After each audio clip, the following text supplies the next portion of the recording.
tinapon, niyurakan, pinalaya sa gitna ng walang awang bagyo. Habang nagpapakasasa sa karangyaan at kasinungalingan sina Clara at Victorina, nakalugmok si Feli sa malamig na putikan, mahigpit na nakayapos sa dokumentong nagpapatunay ng kanyang pagdadalang tao. Wala kang puwang sa pamilya Allen, hampas lupa, dura ni Victorina. Pero imbes na magmakaawa, tumayo si Feli. Pinunasan ang putik. Mabubuhay kami nang wala kayo.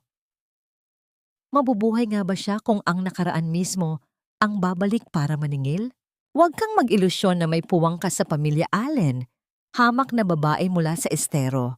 Gagamitin mo pa talaga ang katawan mo para mangikil ng pera habang nakaratay sa kama ang anak ko. Ang matalim at walang awang tinig ni Doña Victorina ay umalingaw-ngaw sa malawak at marangyang bulwagan ng mansyon. Unti-unting umatras ang paningin mula sa nakakapasong galit ng matanda upang maipakita ang figura ni Felicidad. Nakatayo siya roon, suot ang kanyang kupas na uniforme mula sa laboratorio, habang mahigpit na nakakuyom ang kanyang nanginginig na mga kamay sa isang puting sobre. Sa loob ng sobreng iyon ay ang pinakasagradong patunay ng kanyang sakripisyo, ang medikal na dokumentong nagpapatunay na matagumpay ang proseso ng in vitro fertilization at dinala niya sa kanyang sinapupunan ang nag-iisang tagapagmana upang isalba ang pamilyang ito. Ang nangiti ng tagumpay na kanina lamang ay naglalaro sa kanyang mga labi ay tuluyan ng nanigas. Ang mga salitang inaasahan niyang magpapagaan sa pusong nag-aalala para kay Michael ay sinalubong ng isang nakamamatay na paratang. Nanikip ang lalamunan ni Feli na tila may nakabara ritong mga bubog. Ang mga pamilyar na palamuti ng mansyon, ang malalaking aranya at mga mamahaling dibuho na dati ay nagbibigay ng pakiramdam ng tahanan ay biglang naging tila mga rehas ng isang malamig at malupit na piitan. Hindi siya makapagsalita.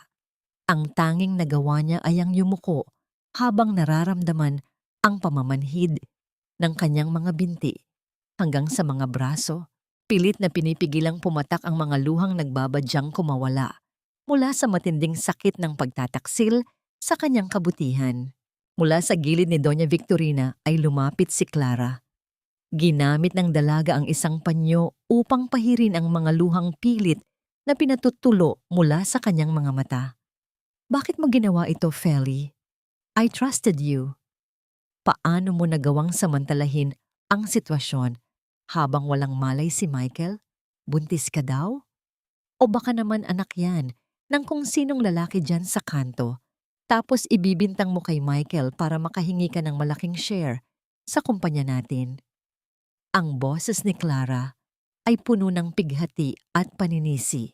Isang perpektong pag-arte na lalong nagpasiklab sa pandidiri ng mga taong nakapaligid sa kanila. Bago pa man makabuka ang mga labi ni Feli upang ipagtanggol ang kanyang sarili at sabihin ang katotohanan tungkol sa huling habilin ni Don Arturo na legal siyang kinikilala bilang tagapagdala ng bata, umabante si Sebastian mula sa madilim na pasilyo. Ang kanyang muka ay kalmado, ngunit nagtataglay ng nakakikilabot na awtoridad. Ilabas niyo na ang babaeng yan. Na-stress si Mami at si Clara. Baka lalo lang makasama sa paggaling ni Kuya kung maririnig niya ang mga eskandalong ginagawa ng mga ganitong klaseng tao. Walang atubiling lumapit ang dalawang matipunong gwardya. Mahigpit nilang hinawakan ang magkabilang braso ni Feli na parang isang pusakal na kriminal. Ang kanyang lumang bag na naglalaman ng iilang gamit ay walang awang inihagis palabas sa malapad na beranda. Sa labas ng mansyon, ang kalangitan ay nagbubuhos ng walang habas na ulan, tila nakikidalamhati sa kawalang katarungang kinakaharap ng isang inosenteng kaluluwa. Itinulak si Feli pababa sa mga konkretong hagdan. Nawalan siya ng panimbang at tuluyang bumagsak sa malamig at maputik na semento. Ang malakas na pagbagsak ng ulan ay agad na bumasa sa kanyang manipis na damit Subalit hindi ang panginginig ng kanyang balat ang kanyang inalintana. Habang nakalugmok sa putikan, dali-dali niyang hinanap ang sobrang naglalaman ng kanyang ultrasound. Nang makita niya itong nakapatong sa isang sanaw ng maruming tubig, nanginginig ang kanyang mga daliri nang dahan-dahan niya itong pulutin. Maingat niyang hinaplos ang mga lukot na bahagi ng papel na nabahiran ng dumi at putik. Ikinurba niya ang kanyang katawan, ginamit ang sariling likod at dibdib bilang kalasag upang hindi tuluyang masira ng ulan ang nag-iisang katibayan ng buhay na umuusbong sa kanyang sinapupunan. Sa kanyang paglingon patungo sa malalaking pintuan ng mansyon bago ito tuluyang isara, may isang eksenang nakapukaw sa kanyang luhaang mga mata. Nakatayo si Sebastian sa likuran ng lahat. Hindi nakatingin si Sebastian sa kanya, taglay ang pandidiri tulad ng iba. Sa halip, nakatuon ang mga mata nito sa isang pulang folder na alam ni Feli na naglalaman ng tunay na medikal na record ni Michael bago ang insidente. Isang mapanlinlang at kalkuladong nangiti ang sumilay sa mga labi ni Sebastian bago ito tuluyang tumalikod at naglakad patungo sa madilim na bahagi ng bahay. Ang mabibigat na pintuang gawa sa kahoy ay naisara nang walang anumang awa. Tuluyang naghiwalay sa mundong pilit niyang isinalba at sa matinding katotohanang kinailangan niyang pasanin ng mag-isa. Dahan-dahang tumayo si Feli mula sa pagkalugmok. Pinunasan niya ang putik sa kanyang pisngi, habang ang mga luha ng matinding kirot at pagkabigo ay tuluyan ng sumama sa agos ng malamig na ulan. Mahigpit niyang niyakap ang kanyang tiyan, nagbibigay ng init sa munting buhay na naging biktima agad ng kasakiman ng tao. Paano magsisimula ang isang inosenteng buhay sa mundong ito nang may nakadikit na kasalanang hindi naman niya kailanman ginawa? Ang katanungang ito ay tila isang punyal na patuloy na bumabaon sa kanyang isipan, habang ang malakas na pagyanig ng kulog mula sa kalangitan ay nagbabadyang biyakin ang madilim na gabi. Ang sikat ng araw na sumisilip sa pagitan ng mga dahon ng niyog sa Davao ay nagdadala ng isang uri ng kapayapaang kailanman ay hindi naranasan ni Felicidad sa loob ng marangyang mansyon ng mga Allen. 6 na taon na ang lumipas mula ng gabing iyon, kung kailan ang ulan at putik ang naging saksi sa kanyang pagpapaalis, ngunit ang bawat alaala ay nananatiling malinaw sa kanyang gunita, tulad ng isang sugat na tumatangging maghilom ng buo. Sa maliit at simpleng tramsa o klinika na kanyang pinamamahalaan, ang amoy ng mga halamang gamot at malinis na alkohol ay nagbibigay sa kanya ng lakas upang ipagpatuloy ang buhay para sa nag-iisang kayamanan na itinira sa kanya ng tadhana. Mama, tapos ko na pong ayusin ang mga gamot para kay Lola Rosa. Nilagyan ko na rin po ng label para hindi siya malito. Ang malambing na tinig ni Barry ay pumukaw sa malalim na pag-iisip ni Feli. Sa edad na 6 na taon, ang bata ay nagtataglay ng isang katalinuhang tila hindi para sa kanyang edad. Tinitigan ni Feli ang kanyang anak. Ang bawat kurba ng ilong nito, ang hugis ng mga labi, at ang matatalas na mata ay isang buhay na paalala ng lalaking minsan niyang minahal at silbihan ng buong puso. Ang makita si Barry na lumalaking malusog at may mabuting asal ay ang kanyang pinakamalaking tagumpay, isang tahimik na sampal sa lahat ng nanghamak sa kanya noon. Hinaplos ni Feli ang buhok ng anak, habang ang isang munting ng ngiti ng katuwaan ay gumuguhit sa kanyang mukha. Pilit na itinatago ang kirot na dulot ng kawalan ng isang ama sa tabi ng bata. Samantala, sa kabilang dako ng bansa, sa loob ng isang silid na puno ng mga makabagong kagamitang medikal sa Maynila, isang mabigat na paghinga ang bumasag sa mahabang katahimikan. Unti-unting iminulat ni Michael Allen ang kanyang mga mata. Ang liwanag na nagmumula sa aranya sa kisame ay tila sumusugat sa kanyang paningin. Pagkalipas ng 6 na taon ng pagkakalubog sa kadiliman ng koma, ang kanyang pagbabalik sa Malay ay hindi sinalubong ng kagalakan, kundi ng isang matinding pagkalito at panghihina. Ang bawat kalamnan sa kanyang katawan ay tila nakagapos at ang simpleng pag-angat ng kanyang kamay ay nangangailangan ng higit na lakas kaysa sa inaasahan niya. Ang tunog ng pagpihit ng hawakan ng pinto ay hudyat ng pagpasok ni Doña Victorina. Sa halip na yakap ng isang ina, ang kanyang mga mata ay nagpapakita ng isang kalkuladong pag-aalala. Salamat sa Diyos at gising ka na, Michael.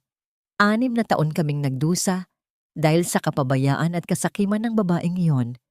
Wika ng matanda, habang dahan-dahang nauupo sa gilid ng kama. Ang boses nito ay puno ng lason. Pilit na itinatanim sa isipan ng anak ang isang baluktot na katotohanan. While you were fighting for your life, Felicidad took everything she could. She stole a large amount of money from the company at tumakas siya, kasama ang isang batang hindi natin alam kung kanino. She left you like a piece of trash, Michael. Kung hindi dahil kay Clara, baka wala ka na ngayon. Pumata ka pa pati. Hindi nagtagal ay pumasok din si Clara. Suot ang isang mamahaling bestida na tila ba galing siya sa isang mahalagang pagtitipon. Agad siyang lumapit at hinawakan ang kamay ni Michael. Ang kanyang mga daliri ay may mahahabang kuko na may makintab na pintura. I worked so hard to keep the family together, Michael. Every night, I was here, praying for you to wake up. Hayaan mo na ang babaeng iyon. She's not worth your time. Everything is under control now. Yang malambing ngunit mapanlinlang na wika ng dalaga. Ngunit sa likod ng kanyang panghihina, may isang bagay na bumabagabag sa kalooban ni Michael. Tinitigan niya ang mga kamay ni Clara. Ang mga ito ay malambot, makinis, at amoy mamahaling pabango. Bakit sa kanyang mga panaginip, habang siya ay natutulog ng mahaba, ang naaalala niyang mga kamay na nag-aalaga sa kanya ay may bahagyang kagaspangan?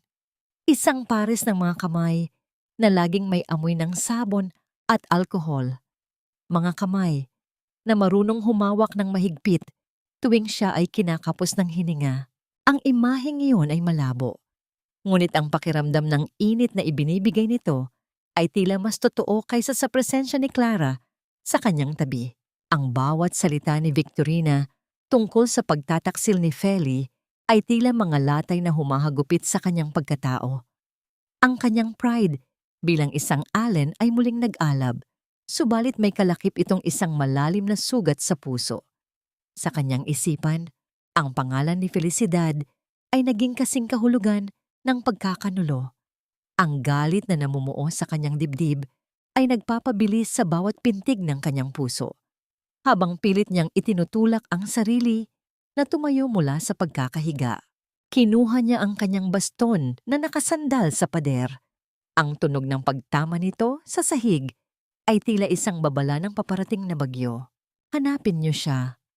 Ang malamig at puno ng awtoridad na utos ni Michael, habang ang kanyang mga mata ay nakapako sa kawalan. I want her to pay for what she did. I want to see for myself ang batang sinasabi ninyong ginamit niya para pagtakpan ng kanyang mga kasalanan.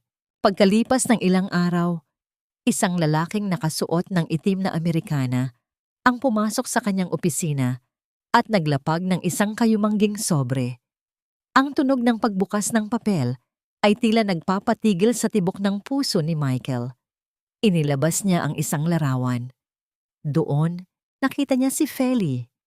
Payat, mas matanda ng kaunti, ngunit may isang uri ng liwanag sa kanyang mga mata habang nakangiti sa isang batang lalaki sa harap ng isang simpleng klinika.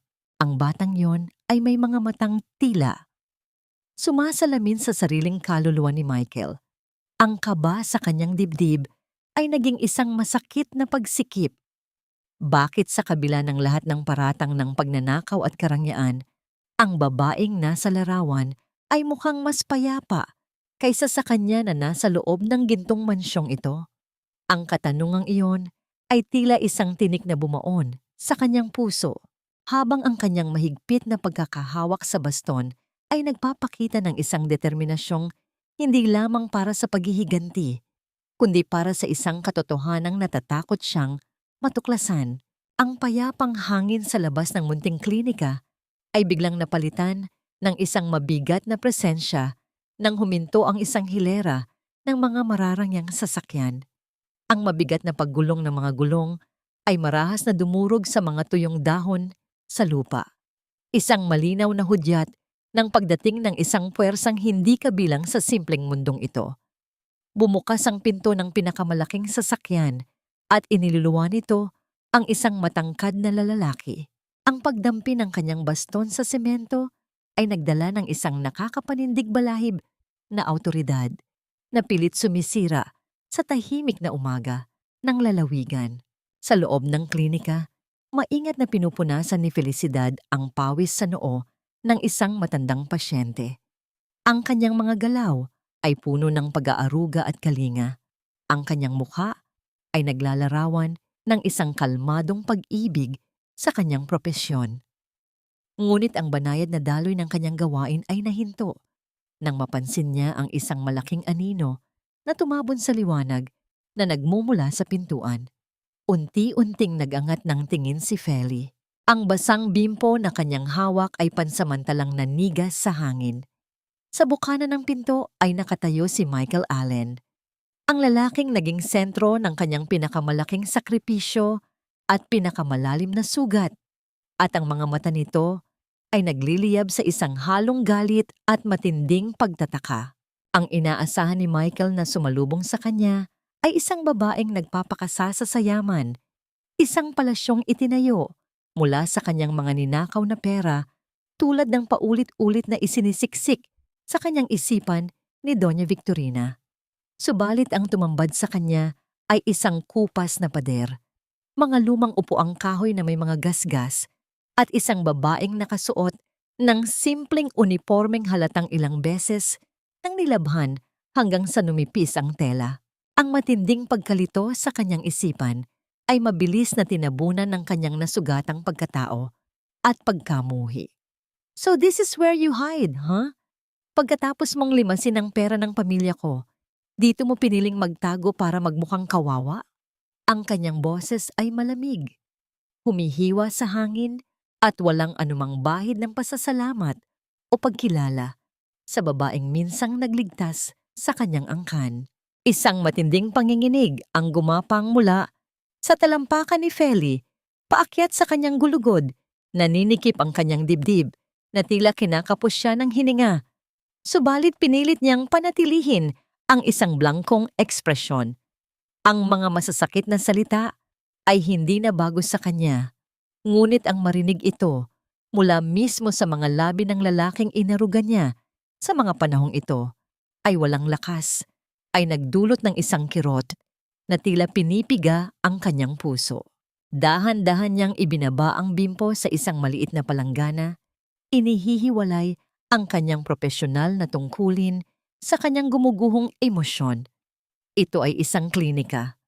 Kung wala kang sakit at nandito ka lang para manggulo, maaari ka nang umalis dahil marami pa akong pasyenteng kailangang asikasuhin. Ang malamig na pagtanggi ni Feli ay tila nagbuhos ng langis sa umaapoy na galit ni Michael.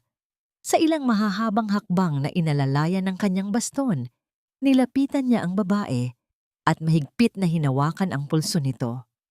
"Huwag mo akong idaan sa painosente effect mo, Felicidad. Babawiin ko ang lahat ng ninakaw mo, pati na ang batang ginamit mo para manipulahin at sirain ang pamilya ko." Ang pagdiin ng kanyang mga daliri sa balat ni Feli ay nagdulot ng matinding hapdi, subalit mas pinili ng babaeng ikagat ang kanyang labi kaysa magpakita ng kahinaan. Sa sandaling iyon, napatingin si Michael sa likod ng palad ni Feli na kanyang hawak.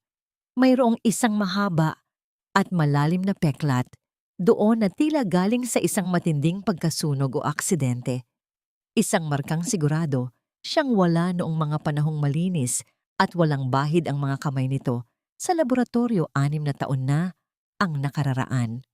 Bago pa man siya makapag-isip ng malalim tungkol sa pinagmulan nito, marahas ngunit kalmadong binawi ni Feli ang kanyang kamay. Hindi niya ito ginawa dahil sa takot o sakit. Dahan-dahan siyang naglakad patungo sa lababo at maingat na hinugasan ng sabon ang mismong kamay na hinawakan ni Michael. Masusing nililinis ang bawat daliri na para bang naghahanda upang hawakan ang susunod na pasyente, isang tahimik na pagpapahayag na ang presensya at galit ng lalaki ay isang dumi na hindi niya hahayaang makahawa sa kanyang malinis na mundo. Ang pagkilos na yon ay isang patalim na sumugat sa natitirang pagtitimpi ni Michael. Akma na sana siyang magsasalita upang ipagpatuloy ang kanyang pananakot nang muling maputol ang tensyon ng isang boses na nagmula sa pasilyo na nagdudugtong sa likurang bahagi ng bahay. Isang inosenteng tinig na nagdadala ng purong pagtataka at pag-aalala para sa kanyang ina. "Ma, bakit inaaway ka ng mamang may saklay?" Unti-unting lumingon si Michael patungo sa pinanggalingan ng boses. Ang kanyang paghinga ay pansamantalang huminto.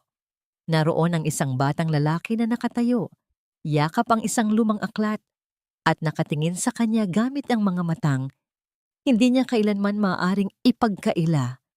Dahil ito ay ang eksaktong mga matang nakikita niya sa salamin tuwing siya ay titingin. Sa pagtama ng mga mata ni Michael sa mukha ng bata, tila huminto ang pag-ikot ng mundo. Ang lahat ng puot na kanyang inipon, ang lahat ng masasakit na salitang inihanda niyang ibato kay Felicidad ay naglahong parang bula. Sa kanyang harapan ay nakatayo ang isang buhay na salamin ng kanyang sariling pagkabata. Ang parehong hugis ng mukha, ang parehong determinadong mga mata, ang eksaktong hubog ng kanyang mga labi. Ang hangin ay tila nanigas sa kanyang lalamunan. Bawat pintig ng kanyang puso ay isang malakas na dagundong sa kanyang dibdib. Isang pag-amin sa katotohanang pilit na itinatanggi ng kanyang isipan, ngunit buong pusong niyayakap ng kanyang dugo.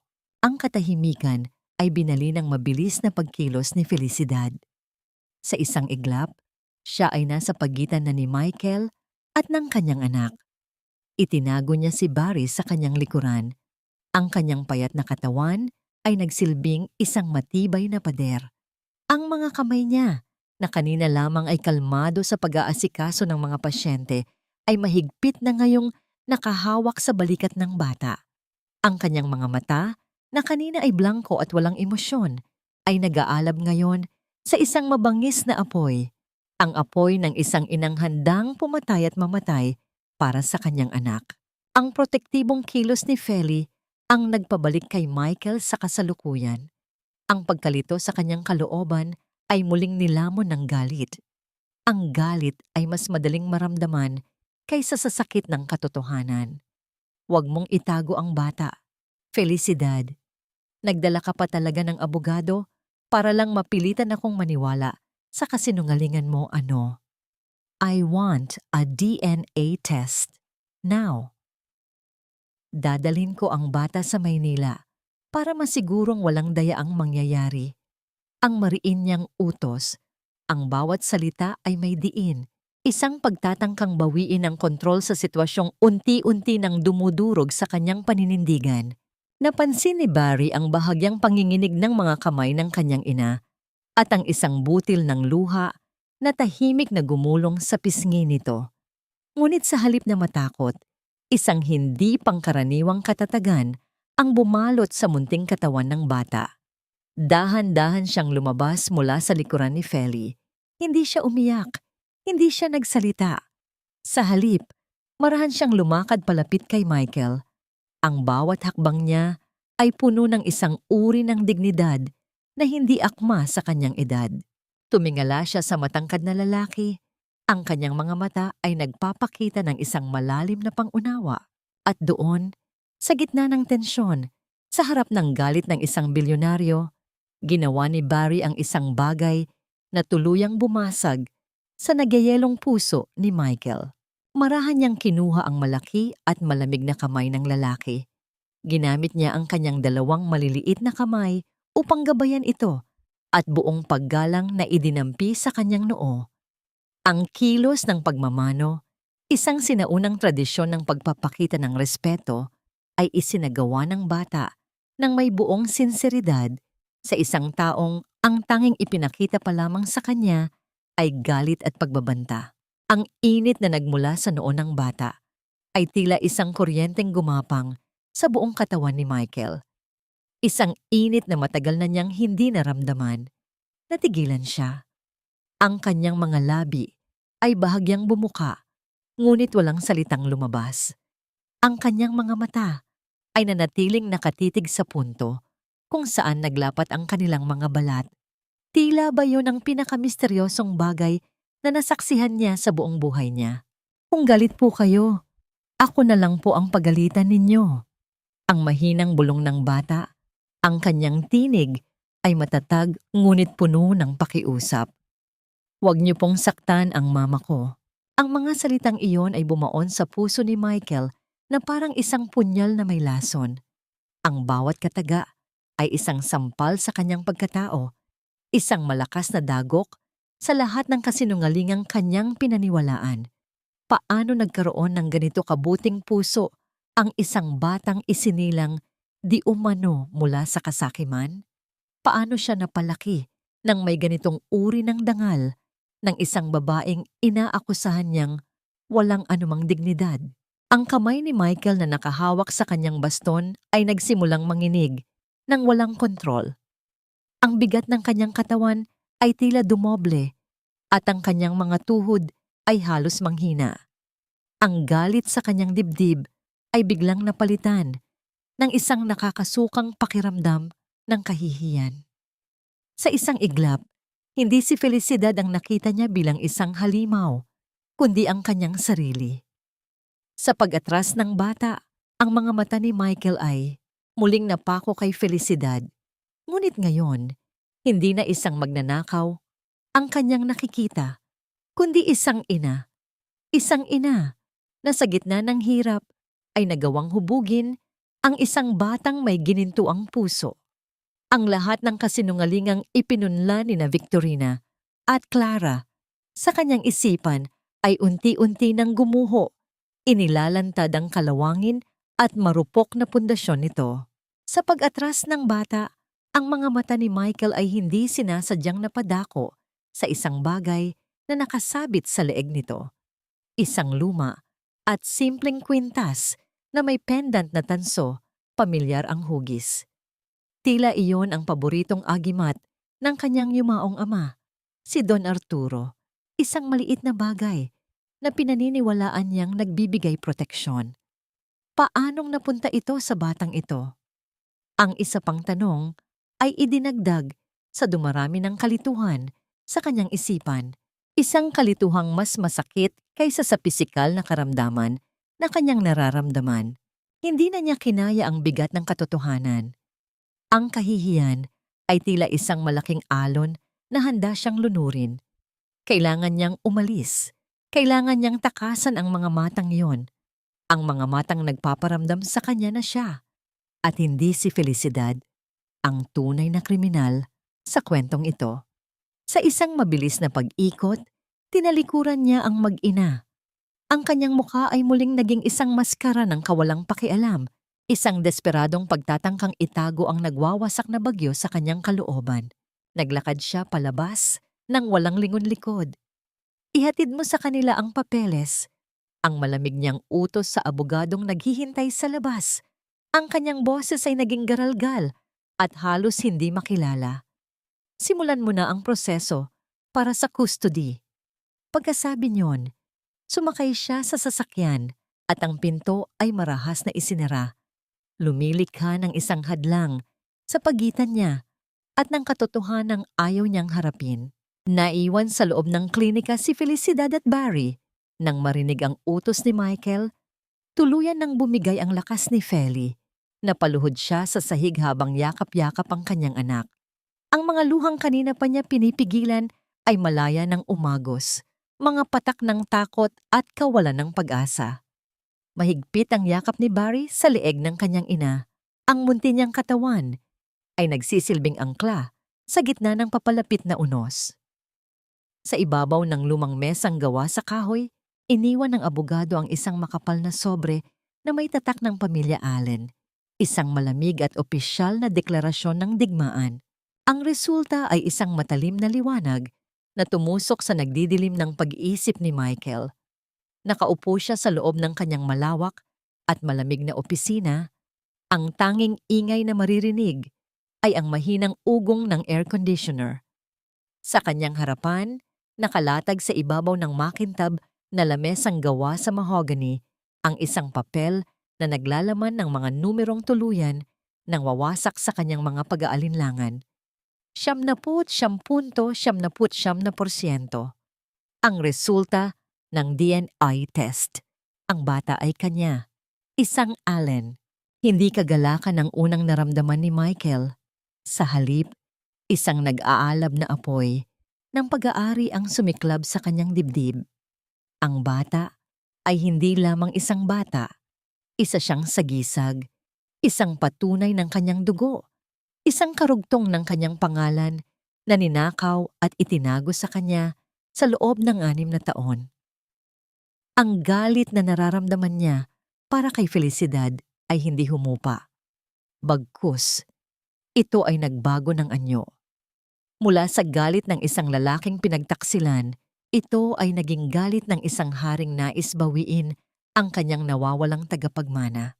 Ang paulit-ulit na pagtunog ng kanyang telepono ay pumutol sa kanyang malalim na pag-iisip. Walang gana niya itong sinagot. Sa kabilang linya, ang matamis ngunit puno ng lasong tinig ni Doña Victorina ang kanyang narinig. "Michael, anak, ano nang balita? I knew it. Sinasabi ko na nga ba't may lahi kang tumatakbo sa batang yan. Now we can finally get our heir back. Huwag mo nang patagalin pa. Bigyan mo na lang ng pera ang babaeng yon. Ganyan lang naman ang habol ng mga mahihirap. Pera? A few millions should be enough to shut her up for good." Ang mga salita ni Victorina ay tila nagbigay ng isang baluktot na katwiran sa plano na unti-unting nabubuo sa isipan ni Michael. Pera. Iyon ang tanging lengguwaheng naiintindihan, ayon sa kanila, ng mga taong tulad ni Felicidad. At kung pera ang gusto nito, pera ang ibibigay niya. Isang halagang lulunod sa babae hanggang sa wala na itong magawa kundi bitiwan ang kanyang anak. Kinabukasan, isang lalaking nakasuot ng mamahaling Amerikana ang muling dumating sa klinika. Dala niya ang isang leather briefcase na naglalaman ng 2 bagay. Isang kasulatan kung saan isusuko ni Felicidad ang lahat ng kanyang karapatan bilang ina at isang tseke. Dahan-dahang inilapag ng abogado ang tseke sa ibabaw ng mesa ni Feli. Ang mga numerong nakasulat dito ay sapat na upang bumili ng 10 bahay na tulad ng kinatitirhan niya ngayon. Isang halagang kailanman ay hindi niya nakita o pinangarap na hawakan sa buong buhay niya. Tinitigan ni Felicidad ang piraso ng papel.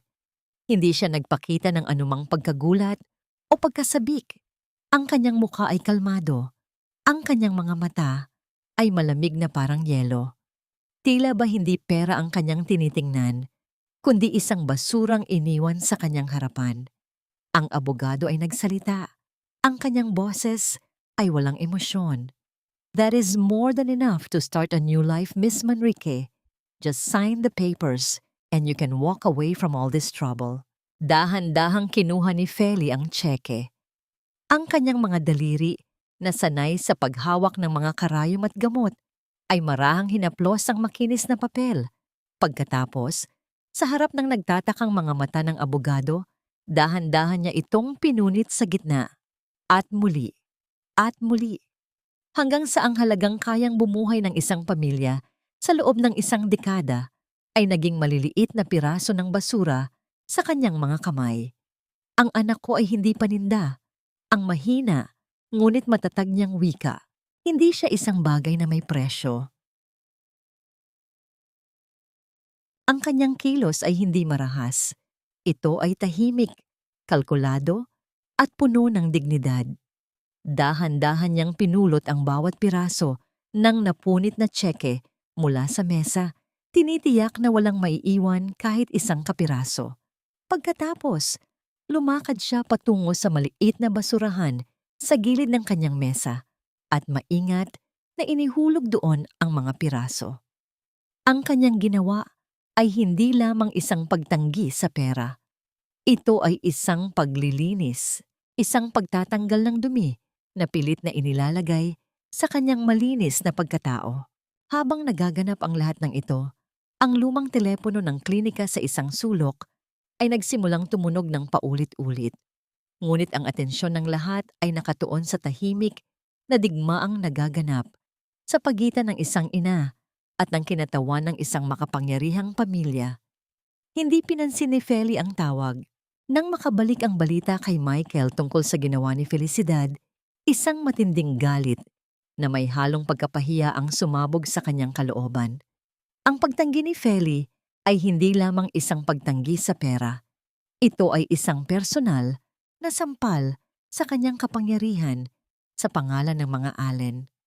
Tila ba sinasabi sa kanya ng babae na ang lahat ng yaman at impluwensya niya ay walang halaga.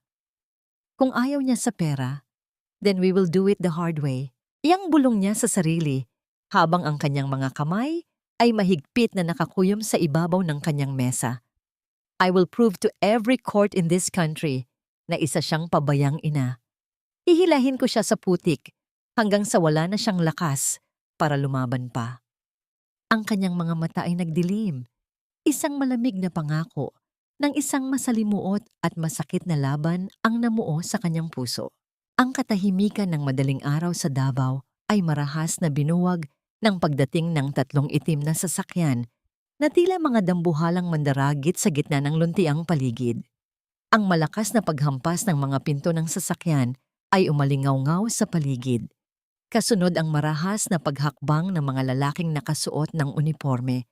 Kasama ang isang babaeng may hawak na makapal na folder, isang kinatawan ng ahensya ng gobyerno na malinaw na nabayaran ng kapangyarihan ng mga Allen.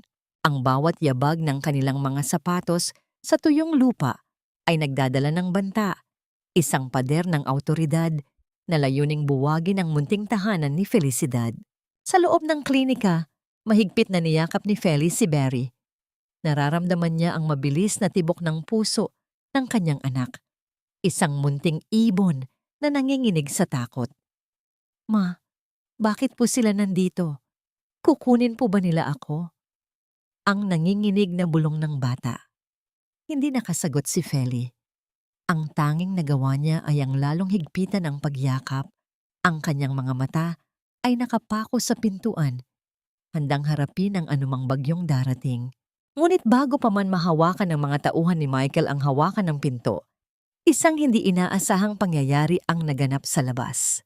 Si Manang Rosa, ang matandang tindera na madalas tulungan ni Feli sa kanyang rayuma, ay unang humarang sa daan. Hawak ang kanyang lumang walis tingting, tumayo siya ng tuwid sa harap ng mga gwardya. Saan niyo balak pumunta?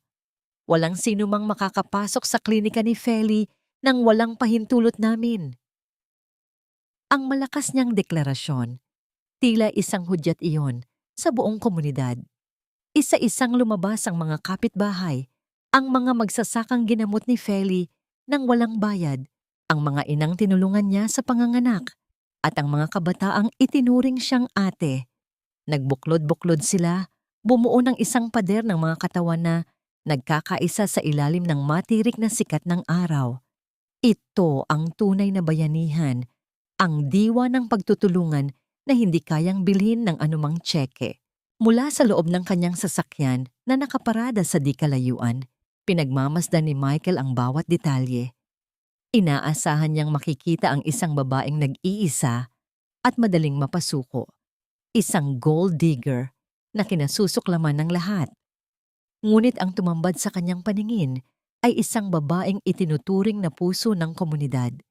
Nakita niya kung paano itaya ng mga taong ito ang kanilang sarili para sa isang yarsang laboratorio na walang ibang yaman kundi ang kanyang kabutihan.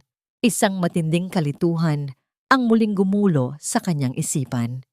Ang mundong kinagisnan ni Michael ay puno ng mga taong lumalapit lamang dahil sa pera.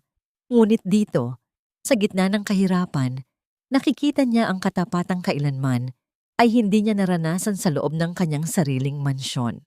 Dahan-dahang bumaba si Michael mula sa sasakyan, gamit ang kanyang baston na lumilikha ng tila ritmong tunog sa bawat pagtama nito sa lupa. Ang mga tao ay bahagyang tumabi upang bigyang daan ang lalaking nagdadala ng bigat ng yaman at pighati. Pagdating niya sa tapat ni Feli, na ngayon ay lumabas na rin ng klinika, nagtama ang kanilang mga paningin. Ang marangyang Amerikana ni Michael ay tila isang insulto sa harap ng simpleng uniforme ni Feli na may mantsa pa ng gamot. Gagamitin mo ba ang mga taong ito para protektahan ang iyong kasinungalingan, Felicidad? Ang malamig na tanong ni Michael, bagaman ang kanyang boses ay may bahid na ng pag-aalinlangan. Tumingin ng diretso si Feli sa mga mata ng lalaking minsan niyang inisip na magiging sandigan niya. Hindi ko sila ginagamit, Michael. Sila ang katibayan na hindi lahat ng bagay sa mundo ay nasusukat sa pera. You look so powerful with your guards and your lawyers, but the truth is, you are the most pathetic man I know. You have everything, yet you have nothing because you don't know how to trust and how to love. Ang bawat salita ni Feli ay tila isang munting karayom na tumutusok sa balat ni Michael, inilalantad ang kanyang kawalan ng laman sa kabila ng kanyang karangyaan. Sa tabi ni Feli, nakatingin si Barry kay Michael. Wala nang pagmamano ngayon, wala nang paghanga. Ang tanging makikita sa mga mata ng bata ay isang malalim na pagkadismaya. Isang tingin na tila nagsasabing hindi na siya ang mamang may saklay na nais niyang makilala, kundi isang banta sa tanging kaligayahang alam niya. Ang tingin na yon mula sa kanyang sariling anak ay mas masakit pa para kay Michael kaysa sa anumang sampal. Sa gitna ng tensyon, lumapit si Manang Rosa kay Feli. Kinuha niya ang isang lukot na papel mula sa kanyang bulsa, mga barya at ilang pirasong 20 pesos na pinaghirapan niya sa pagtitinda. Feli anak, heto muna. Ipagbili mo ng gatas ni Barry. Huwag kang mag-alala sa mga taong ito. Hindi ka namin iiwan.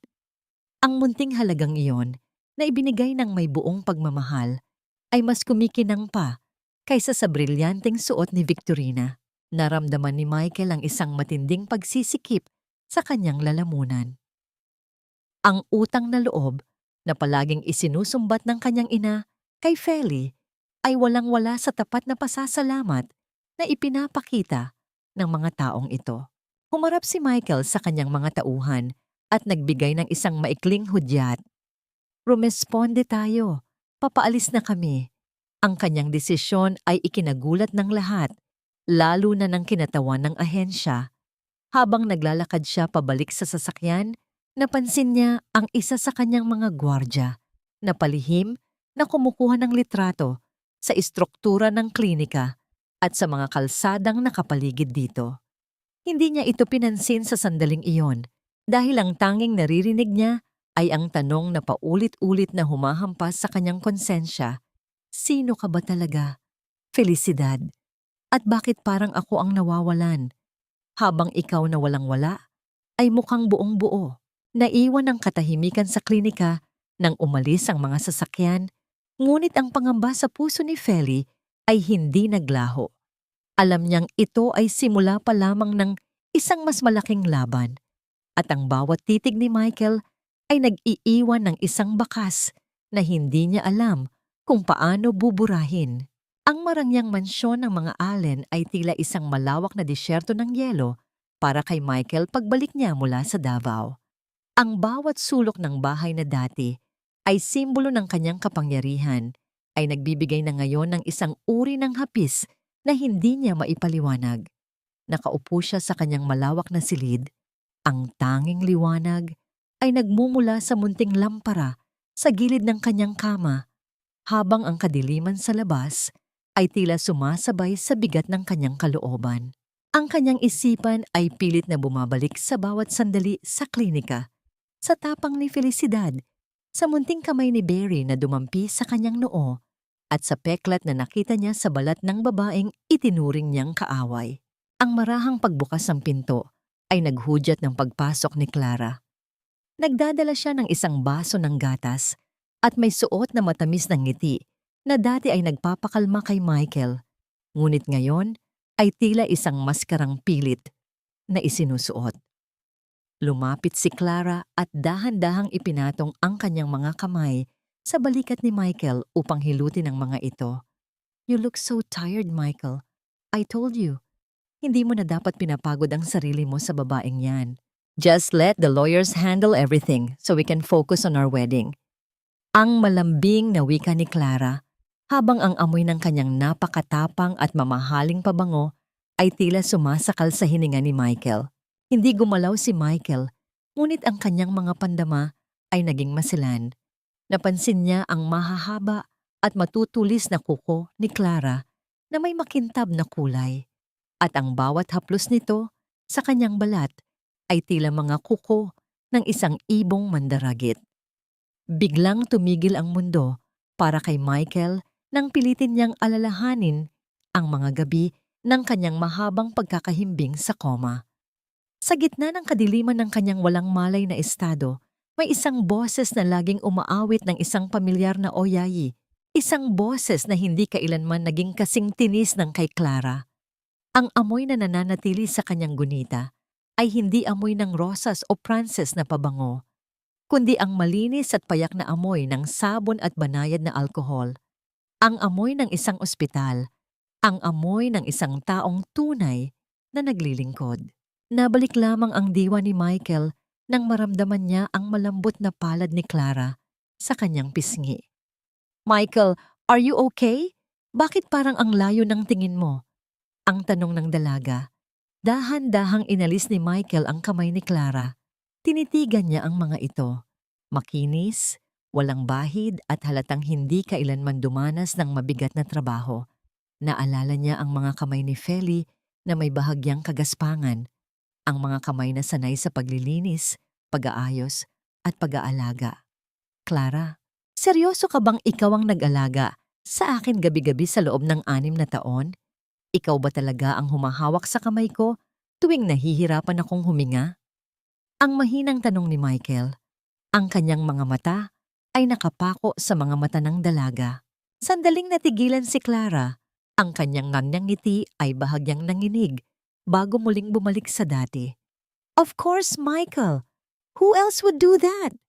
Ako lang ang nanatili sa tabi mo habang ang iba ay tinakbuhan ka na. Bakit mo ba itinatanong yan? Hindi sumagot si Michael. Ang pagdududa sa kanyang puso ay nagsimulang maging isang malaking pader ng katotohanan. Kinabukasan, sa ilalim ng takip ng gabi, nagtungo si Michael sa silid-aklatan ng mansyon kung saan nakatago ang mga lumang dokumento ng pamilya. Gamit ang kanyang baston upang suportahan ang kanyang mahinang binti, hinanap niya ang mga medikal na record mula sa ospital 6 na taon na ang nakararaan. Ang tunog ng paglipat ng bawat pahina ng papel ay tila bawat hakbang patungo sa isang masakit na pagtuklas. Nang matagpuan niya ang listahan ng mga nurse at technician na naka-assign sa kanyang silid noong unang taon ng kanyang koma, napansin niyang may ilang pahina na sadyang pinunit at nawawala. Isang matinding panginginig ang gumapang sa kanyang mga daliri.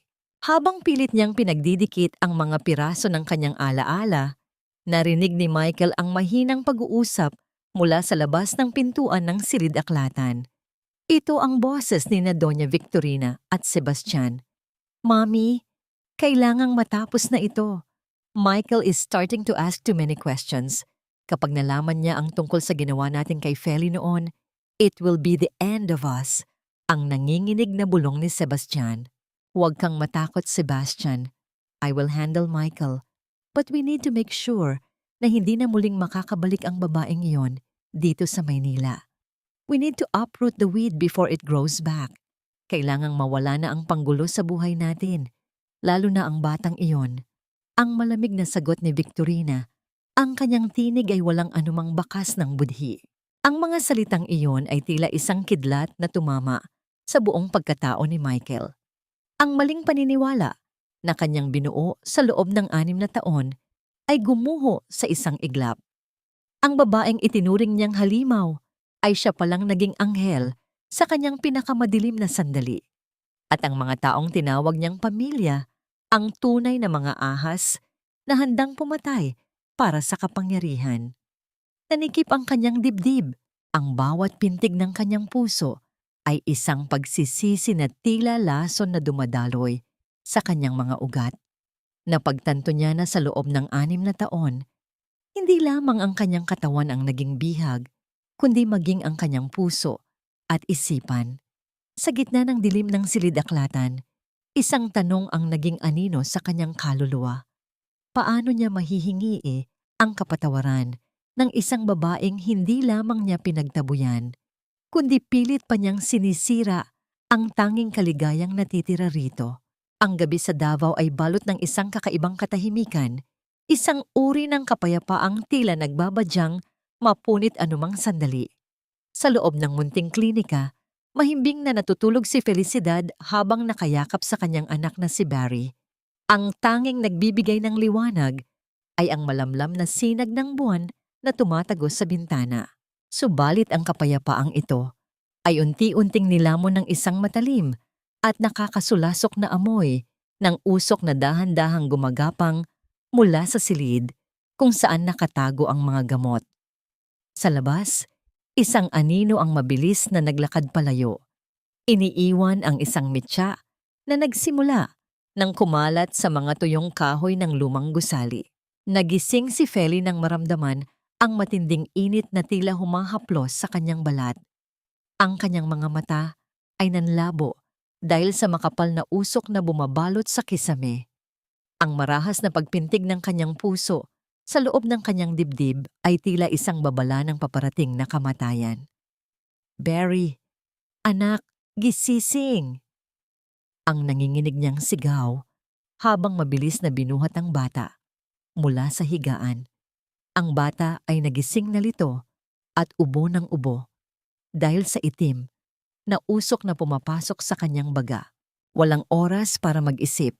Sa gitna ng lumalaking apoy na tila mga gutom na dambuhalang lumalamon sa bawat haligi ng klinika, mabilis na tinungo ni Feli ang isang sulok kung saan nakatago ang isang lumang rason o ruray na kawayan na naglalaman ng kanyang mga mahahalagang alaala. Sa bawat hakbang ni Feli, nararamdaman niya ang pagbagsak ng mga nagbabagang uling mula sa itaas. Ang pagkabiyak ng mga kahoy dahil sa tindi ng init ay lumilikha ng isang kapaligirang puno ng panganib.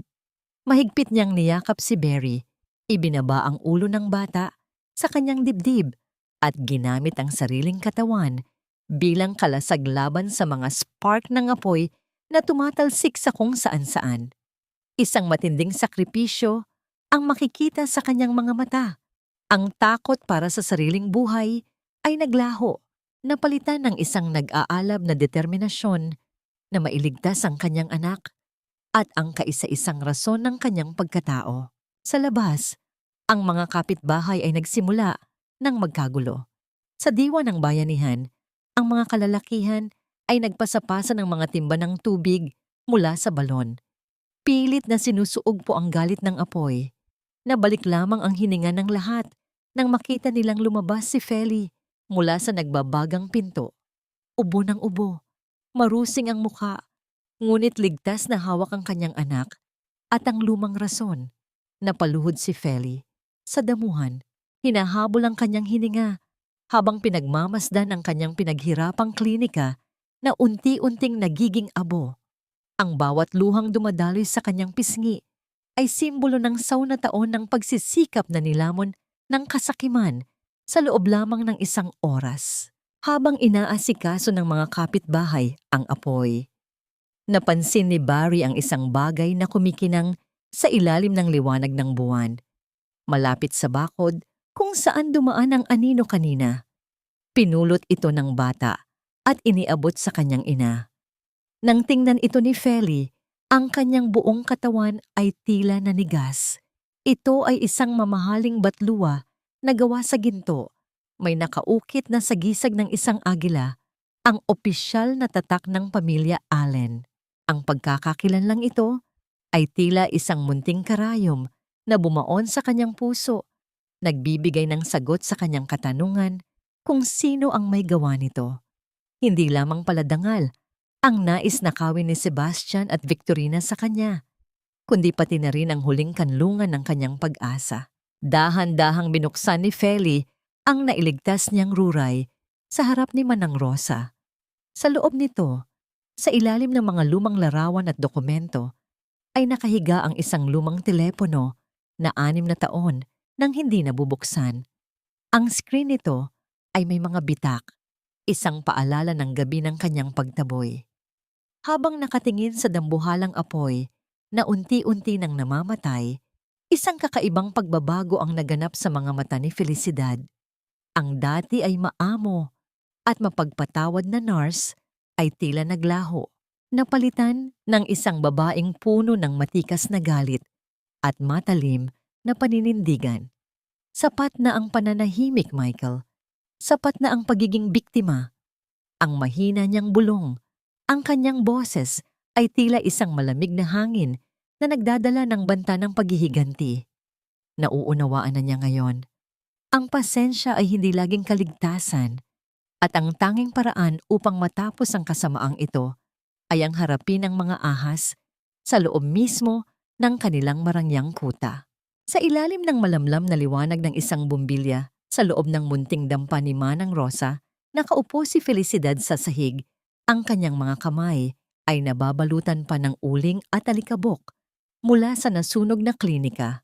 Sa kanyang harapan ay ang lumang ruray na kawayan, ang tanging alaala ng kanyang nakaraan na pilit niyang isinalba mula sa nagbabagang apoy. Dahan-dahan niyang inilabas ang lumang telepono. Ang screen nito ay punong-puno ng mga bitak na tila mga pilat ng kanyang sariling puso. Sa bawat dahan-dahang pagdiin ng kanyang daliri sa sirang button nito, ang kanyang hininga ay tila nagagapang sa kanyang lalamunan. Ang munting liwanag na nagmula sa screen ay dahan-dahang nagbigay ng kulay sa kanyang madilim na paligid.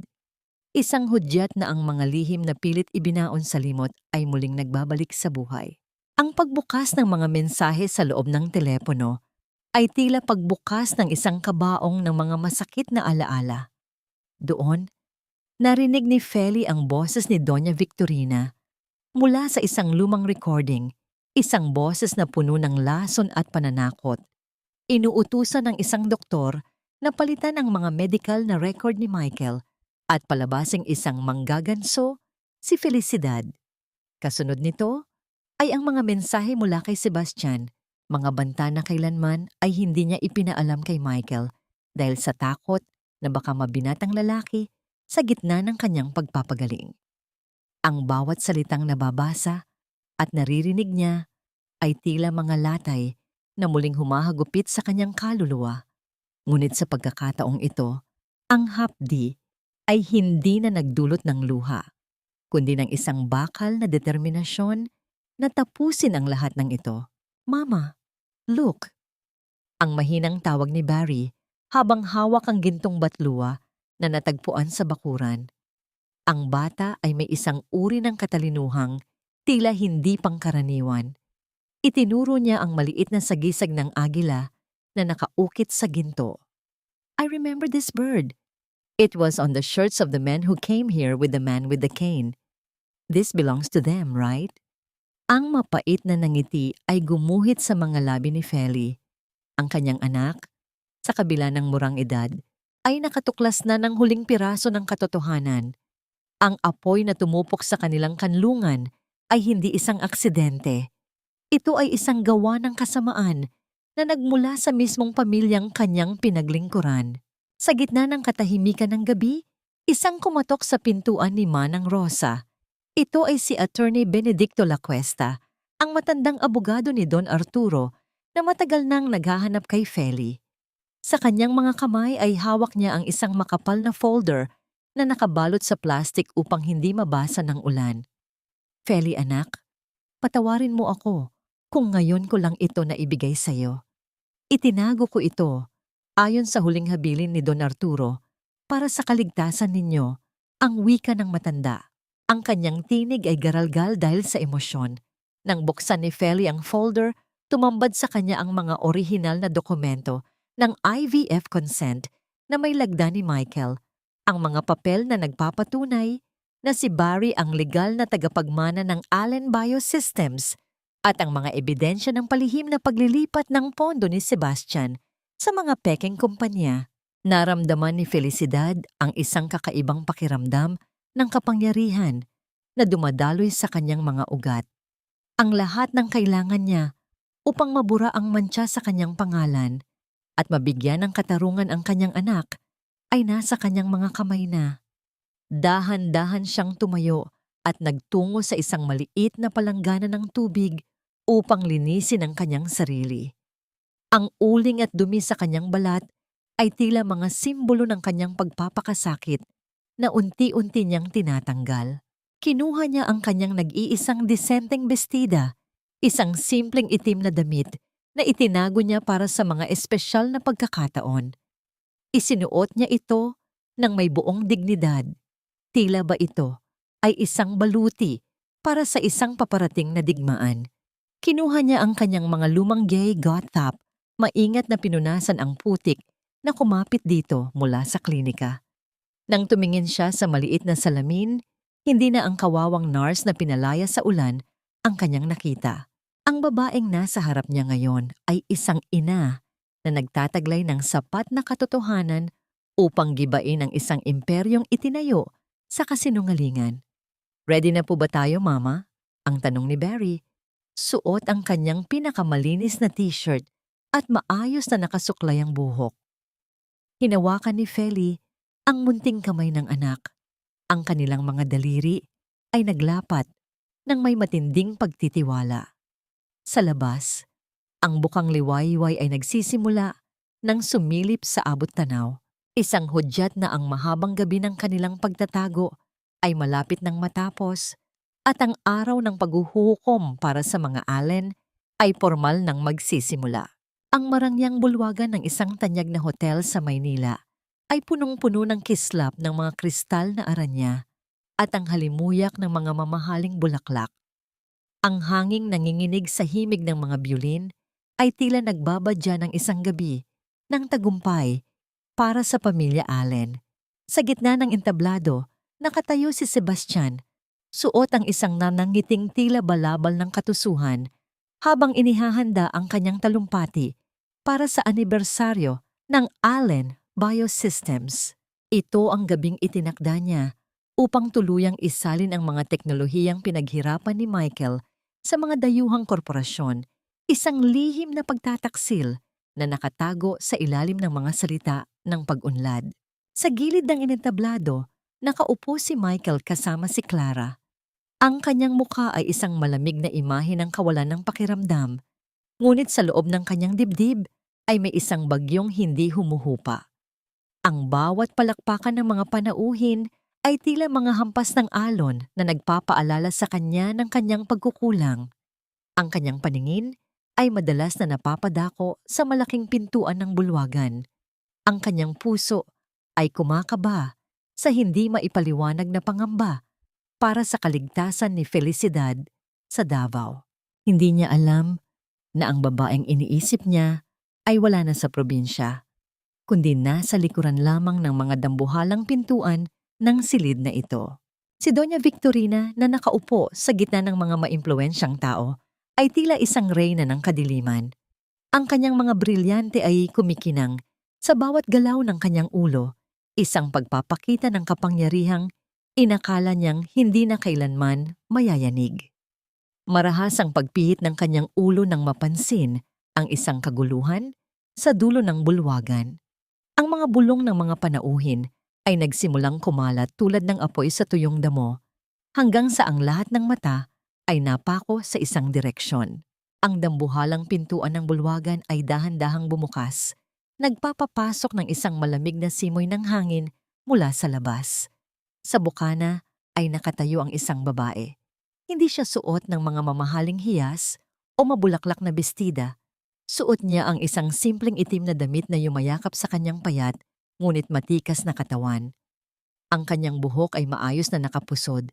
Inilalantad ang kanyang mukha na nagtataglay ng isang uri ng kapayapaang tila kinuha mula sa gitna ng isang matinding unos. Ang matatag at ritmikong pagtama ng kanyang mga sapatos sa marmol na sahig ay nagdadala ng isang awtoridad na hindi nangangailangan ng ingay. Isang wave ng mga pigil na hininga at mahihinang usapan ang gumapang sa buong silid habang naglalakad si Felicidad patungo sa harap. Ang bawat hakbang niya ay tila isang pag-angkin sa puwang na dati ay ipinagkait sa kanya. Walang takot ang kanyang mga mata, walang panginginig sa kanyang mga labi. Ang kanyang presensya ay tila isang matalim na liwanag na naglalantad sa lahat ng dumi sa loob ng marangyang silid na yon. Napatayo si Michael mula sa kanyang upuan. Ang kanyang baston ay bahagyang nadulas sa kanyang pagkakahawak dahil sa gulat. Ang kanyang lalamunan ay natuyo, ang kanyang tinig ay tila nawala sa gitna ng matinding emosyon. Feli? Ang mahinang bulong na tanging siya lamang ang nakarinig. Ang kaba sa kanyang dibdib ay napalitan ng isang kakaibang pakiramdam ng paghanga at takot. Ngunit hindi si Michael ang unang nagsalita. Sa gitna ng entablado, ang mukha ni Sebastian ay namutla, habang si Doña Victorina ay marahas na tumayo mula sa kanyang kinaupuan. Ang kanyang mga mata ay nanlilisik sa galit at matinding pagkabigla. Sino ang nagpapasok sa hampas lupang ito? Security! Bakit hinayaan ninyong makatuntong dito ang magnanakaw na ito? Ang sigaw ni Victorina na umalingaw-ngaw sa buong bulwagan. Ang kanyang tinig ay puno ng pandidiri at panginginig ng laman. Huminto si Felicidad sa harap ng entablado. Tumingin siya ng diretso sa mga mata ni Victorina at pagkatapos ay kay Michael. Isang munting ngiti ang gumuhit sa kanyang mga labi. Isang ngiting hindi nagpapakita ng galit, kundi ng isang mapait na tagumpay. Sa kanyang kanang kamay, mahigpit niyang hawak ang isang tuwisat na alam niyang nagtataglay ng kapangyarihang magpabagsak sa lahat ng mapanlinlang na pader ng pamilyang ito. Hindi ninyo kailangang sumigaw, Doña Victorina. Hindi ako nandito para magnakaw muli. Nandito ako para ibalik sa inyo ang lahat ng kasinungalingang itinuring ninyong katotohanan sa loob ng 6 na taon. Ang bawat salita ni Feli ay tila isang malamig na haplos ng katotohanan sa gitna ng nagbabagang kahihiyan ng mga Allen, habang ang buong bulwagan ay nanatiling tahimik, naghihintay sa susunod na kabanata ng isang digmaang matagal nang naumpisahan sa dilim. Ang payapa at matatag na mga daliri ni Felicidad ay marahang dumampi sa gilid ng control panel ng malaking projector sa gilid ng bulwagan. Sa gitna ng tensyon at bulong ng mga panauhin, tila nagkaroon ng sariling buhay ang bawat segundo. Ang pagpihit niya sa maliit na switch ay hindi lumikha ng anumang ingay, ngunit ang epekto nito ay mas malakas pa kaysa sa anumang pagsabog. Sa dambuhalang screen na nasa likod ni Sebastian, biglang lumitaw ang isang madilim na imahe at ang malinaw na boses ni Doña Victorina ay pumuno sa bawat sulok ng marangyang silid. Siguraduhin mong mawawala ang lahat ng record ni Felicidad sa laboratorio. Bayaran mo ang sino mang kailangang bayaran, doktor. Palabasin ninyong nagnakaw siya ng mga gamot at tinangkang makuha ang pera ng anak ko sa maling paraan.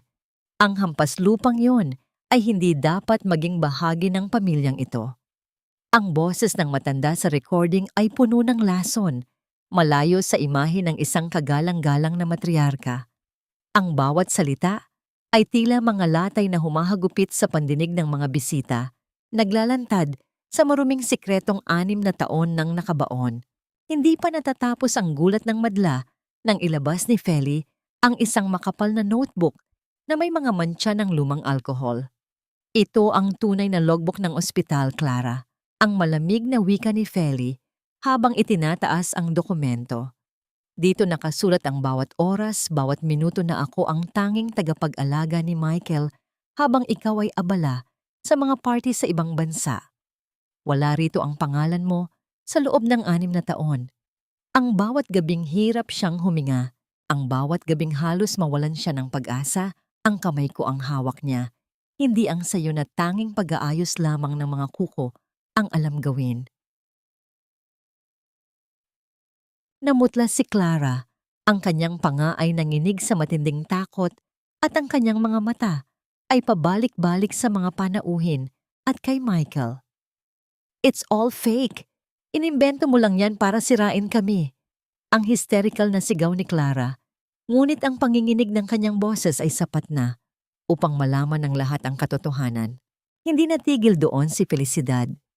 Sa isang mabilis na pagpindot, lumabas sa screen ang mga detalyadong dokumento ng bangko at mga lihim na email ni Sebastian. Ang mga transaksyong nagpapakita ng ilegal na pagbebenta ng mga patent ng Allen Biosystems sa mga dayuhang korporasyon ay nakabalandra ngayon sa harap ng lahat ng mga stockholder. At ikaw, Sebastian, baling ni Feli, sa lalaking tila na estatwa sa gitna ng entablado. Hindi mo lang ninakawan ng kuya mo, tinangka mo pa siyang patayin sa pamamagitan ng pag-utos sa mga tauhan mong sunugin ang klinika ko sa Davao para makuha ang mga ebidensyang ito. Pero nakalimutan mong ang katotohanan ay tila tubig.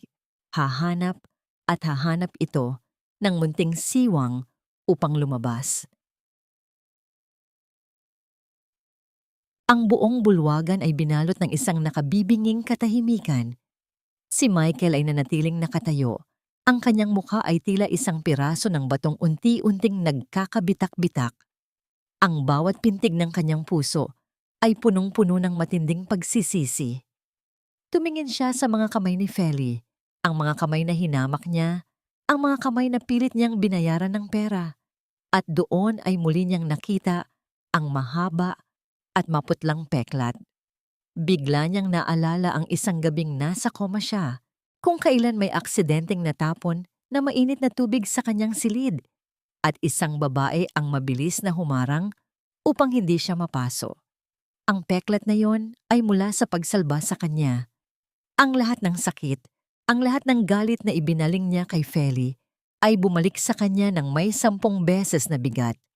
Tila siya ay isang taong nalulunod sa gitna ng tuyong lupa, hindi makahinga sa tindi ng kahihiyang kanyang nararamdaman. Humakbang si Doña Victorina palapit. Ang kanyang mukha ay pulang-pula sa galit.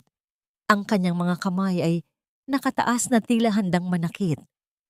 Wala kang karapatang ipahiya kami ng ganito. Pagkatapos ng lahat ng tulong na ibinigay ni Don Arturo sa pamilya mo, ganyan ang isasagot mo. Utang na loob, Felicidad. Isang malaking pagkakamali ang pagpapasok sa iyo sa buhay namin. Tumingala si Felicidad. Ang kanyang mga mata ay walang kahit isang patak ng luha. Tanging ang ningning ng isang pusong malaya na ang makikita. Ang utang na loob na paulit-ulit ninyong isinusumbat ay matagal ko nang nabayaran. Doña Victorina, nabayaran ko na ito ng 6 na taon ng pananakit, 6 na taon ng paninirang puri, at 6 na taon ng pagpapalaki sa nag-iisang apo ni Don Arturo nang mag-isa sa gitna ng kahirapan. Binayaran ko na ang bawat sentimo ng inyong tulong gamit ang aking dugo, luha, at ang aking pagkatao na pilit ninyong niyurakan. Mula sa gabing ito, wala na akong utang sa inyo. Kayo ang may utang sa akin. Isang utang na hindi kayang bayaran ng lahat ng yaman ng Allen Biosystems. Pagkatapos niyang magsalita, marahang pinatay ni Feli ang screen. Ang munting ingay ng kanyang pagpihit sa USB ay tila hudyat ng pagtatapos ng isang madilim na kabanata. Ang bawat panauhin ay tila hindi makagalaw. Ang kanilang mga paningin ay nakatuon sa babaeng nag-iisa, ngunit tila may daladalang buong hukbo ng katotohanan. Habang ang mga matatanda at marangyang tao sa bulwagan ay nakatingin nang may halong pandidiri sa mga Allen. Dahan-dahang lumakad si Felicidad patungo sa pintuan. Ang kanyang bawat hakbang ay banayad, ngunit nagiiwan ng malalim na marka sa marmol na sahig, habang sa labas ay maririnig na ang mahinang pagdating ng mga sasakyang may asul at pulang ilaw. Isang hudyat na ang katarungang matagal nang itinago ay handa na ngayong maningil ng kaukulang presyo. Ang mga asul at pulang ilaw na nagmumula sa mga sasakyan ng pulis sa labas ay tila isang malupit na sayaw ng katarungan na tumatagos sa malalaking bintana ng hotel. Ang katahimikan sa loob ng bulwagan ay naging kasing bigat ng isang libingan habang ang dalawang opisyal ng batas ay dahan-dahang lumalapit sa gitna ng entablado. Ang malamig na bakal ay mahigpit na pumalibot sa mga pulso ni Sebastian, isang tunog ng pagsuko na tila nagtapos sa lahat ng kanyang mga ambisyon. Walang nagawa ang lalaki kundi ang yumuko. Ang kanyang mukha na dati ay puno ng yabang ay nabahiran ngayon ng matinding kahihiyan habang siya ay inilalabas sa gitna ng mga panauhing dati ay humahanga sa kanya. Hindi na kayanan ni Doña Victorina ang nasaksihan. Ang kanyang mga labi ay nanginginig, pilit na bumubuo ng mga salitang hindi na mailabas ng kanyang lalamunan. Ang kanyang kanang bahagi ng muka ay tila naging manhid at dahan-dahang bumagsak, isang malinaw na palatandaan ng matinding shock na dumaig sa kanyang matanda ng katawan. Nawalan siya ng balanse at tuluyang bumagsak sa malamig na marmol na sahig. Sa gitna ng karangyaan ng kanyang sariling pagtitipon, nakalugmok ang reyna ng mga Allen. Walang sino mang lumapit upang siya ay alalayan. Tanging ang malalamig na titig ng mga taong dati niyang minaliit ang nagsilbing saksi sa kanyang pagbagsak. Sa gitna ng kaguluhan, ang mga mata ni Michael ay nanatiling nakapako lamang kay Felicidad. Ang bawat salita, bawat ebidensya, at ang peklat sa kamay ng babae ay tila mga martilyong nagwawasak sa kanyang puso. Ang baston na gawa sa mamahaling kahoy na kanyang tanging sandigan ay tuluyang bumitaw mula sa kanyang nanginginig na kamay. Ang pagtama nito sa sahig ay lumikha ng isang mabigat at mapurol na tunog na tila hudyat ng pagbagsak ng kanyang sariling imperyo ng kapalaluan.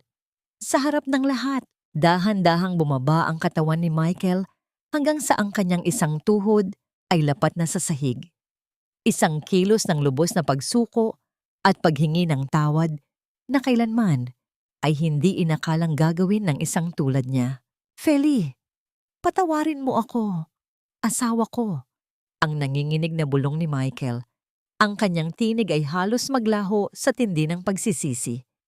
Ang mga luha ay malayang umagos sa kanyang mga pisngi. Mga patak ng alat na nagmumula sa isang kaluluwang ngayon lamang nagising mula sa mahabang pagkabulag. Tinangka niyang abutin ang laylayan ng damit ni Feli. Isang desperadong pagtatangkang kumapit sa nag-iisang liwanag na kanyang sinayang. Subalit si Felicidad ay nanatiling matigas na parang isang estatwa. Ang kanyang mukha ay hindi nagpakita ng galit, kundi ng isang uri ng pagod. Isang pagod na nagmula sa 9 taon ng pakikipaglaban sa mundong hindi siya kailanman tinanggap. Lumingon siya ng bahagya at umiwas sa hawak ni Michael. Ang puwang na namuo sa pagitan nila ay tila isang napakalalim na bangin na hindi na kayang tawirin ng anumang salita. Lumapit si Attorney Benedicto sa gitna ng bulwagan. Ang kanyang presensya ay nagdala ng isang formal at huling hatol. Binuksan niya ang isang dokumento na may selyo ng batas. Ayon sa huling habilin na testamento ni Don Arturo Allen, ang lahat ng ari-arian, co-fund, at ang pamamahala sa Allen Biosystems ay ipinamamana ng buo sa kanyang nag-iisang apo, si Barry Manrique Allen, at habang ang bata ay wala pa sa tamang edad, ang tanging kinikilalang katiwala at may ganap na kapangyarihan sa lahat ng ito ay walang iba kundi si Felicidad Manrique. Isang munting-buntong hininga ang kumawala sa mga panauhin. Ang katarungan ay hindi lamang dumating, kundi naningil ng buong-buo. Ngunit sa gitna ng pagkakataong makuha ang lahat ng yaman, dahan-dahang yumuko si Felicidad upang pulutin ang baston ni Michael. Marahan niya itong inilagay sa nanginginig na kamay ng lalaki. "Ito ang kailangan mo, Michael. Hindi ang yaman, hindi ang kapangyarihan, kundi ang matutong tumayo sa sarili mong mga paa nang hindi nananakit ng ibang tao." Iyang mahina niyang wika. Ang boses ay puno ng pait at awa. "Feli, please, don't leave me again. Let's start over for Barry." Ang pagsusumamo ni Michael Ang kanyang mga kamay ay mahigpit na nakakapit sa baston na ibinigay ni Feli. Tumingin si Feli sa malayo. Tila nakikita ang munting mukha ni Barry na naghihintay sa kanya sa ligtas na yakap ni Manang Rosa. Ang yaman ng mga Allen ay sa anak mo, Michael. Gamitin mo yan para ayusin ang lahat ng winasak ng pamilya mo. Pero ang puso ko, matagal na itong namatay sa gabi ng pagpapaalis ninyo sa akin sa ilalim ng ulan. Huwag kang humingi ng simula sa isang taong tinapos na ninyo 6 na taon na ang nakalilipas. Pagkasabi niyon, tinalikuran ni Felicidad ang marangyang bulwagan. Ang kanyang paglakad ay matatag. Ang kanyang bawat hakbang ay naglalayo sa kanya sa ginto at brilyanteng tila mga tinik sa kanyang balat. Iniwan niya ang lahat, ang bilyong halaga ng kumpanya, ang mansyon, at ang lalaking na ngayon lamang natutong magmahal kung kailan huli na ang lahat. Sa pagbukas ng pinto patungo sa labas, ang sariwang hangin ng gabi ay humaplos sa kanyang mukha. Wala siyang dalang kahit anong yaman, tanging ang kanyang dangal at ang kaisipang sa wakas ay malaya na siya. Ang katanungang naiwan sa puso ni Michael habang pinagmamasdan ang paalis na bulto ng asawa ay kung sapat pa ba ang natitirang panahon ng kanyang buhay upang buuin ang isang pusong siya mismo ang bumasag sa libu-libong piraso. Ang alikabok at uling na naiwan ng sunog sa Davao ay nagsilbing saksi sa pagbabalik ni Felicidad. Sa ilalim ng nagbabagang sikat ng araw, hindi naging hadlang ang pagod mula sa mahabang biyahe upang agad niyang simulan ang paglilinis sa mga labi ng kanyang munting klinika. Ang bawat piraso ng sunog na kahoy na kanyang itinatabi ay tila isang bahagi ng kanyang nakaraan na pilit niyang binubura upang bigyang daan ang isang bagong simula. Sa tabi niya, si Barry ay masigasig na tumutulong. Ang kanyang maliliit na kamay ay puno ng dumi, ngunit ang kanyang mukha ay maliwanag sa kagalakan dahil muling kapiling ang kanyang ina. Ang bawat ngiti ng bata ay nagsisilbing panggatong sa natitirang lakas ni Feli. Isang paalala na sa kabila ng lahat ng abo at pagkawasak, ang pinakamahalagang kayamanan ay nananatiling buo sa kanyang yakap. Habang nagaganap ang muling pagbangon sa Davao, ang mansyon ng mga Allen sa Maynila ay binalot ng isang nakabibinging katahimikan. Nakaupo si Michael sa gitna ng kanyang malawak na silid, pinagmamasdan ang bawat mamahaling gamit na tila naging mga rebulto ng kanyang kalungkutan. Ang bawat sulok ng bahay ay tila sumisigaw ng pangalan ni Felicidad. Nagpapaalala sa mga gabing tinalikuran niya ang babaeng tanging nagmahal sa kanya ng walang kapalit. Ang marangyang buhay na dati ay kanyang ipinagmamalaki ay naging isang malamig na bilangguan na walang pintuan patungo sa kapayapaan. Ang katahimikan ay binuwag ng pagpasok ni Clara na hanggang sa huling pagkakataon ay pilit pang nagpapaawa. "Michael, you can't just kick me out. I have nowhere to go. Lahat ng sakripisyo ko para sa'yo, baliwala na lang ba?" Ang nanginginig na wika ng dalaga habang pilit na humahawak sa braso ni Michael. Dahan-dahang inalis ni Michael ang kamay ni Clara. Ang kanyang mga mata ay walang anumang bakas ng init o pagmamahal. "Your sacrifices were all lies, Clara. You were never there. Ang tanging minahal mo sa akin ay ang pangalan ko at ang pera ko. Umalis ka na bago ko pa makalimutan na naging bahagi ka ng buhay ko. Don't ever let me see your face again." Ang malamig at pinal niyang sagot. Walang nagawa si Clara, kundi ang lumabas ng may matinding kahihiyan. Ang kanyang mga yapak sa marmol na sahig ay tila mga huling tunog ng isang huwad na pangarap na tuluyan ng naglaho. Nang mag-isa na lamang si Michael, hinarap niya ang mga papeles sa kanyang mesa. Pinirmahan niya ang isang dokumento na naglilipat ng pansamantalang pamamahala ng Allen Biosystems sa isang lupon ng mga eksperto na mapagkakatiwalaan. Hindi na niya kailangan ang kapangyarihan kung ang kapalit nito ay ang pagkawalay sa kanyang mag-ina. Kinuha niya ang isang simpleng bapak, inilagay ang ilang piraso ng damit at ang maliit na larawan ni Feli at Barry na kanyang itinago. Tinalikuran niya ang marangyang opisina, Ang bawat hakbang ng kanyang baston sa sahig ay nagpapahiwatig ng isang determinasyong iwanan ang lahat ng kanyang nakaraan. Ang paglalakbay patungong Davao ay tila naging isang penitensya para kay Michael. Ang bawat oras sa loob ng eroplano at sasakyan ay punong-puno ng mga katanungang bumabagabag sa kanyang kaluluwa. Sapat ba ang pagsisisi upang gamutin ang mga sugat na idinulot niya? May puwang pa ba para sa isang amang naging banta sa sarili niyang anak? Nakarating si Michael sa tapat ng nasunog na klinika sa gitna ng matirik na sikat ng araw.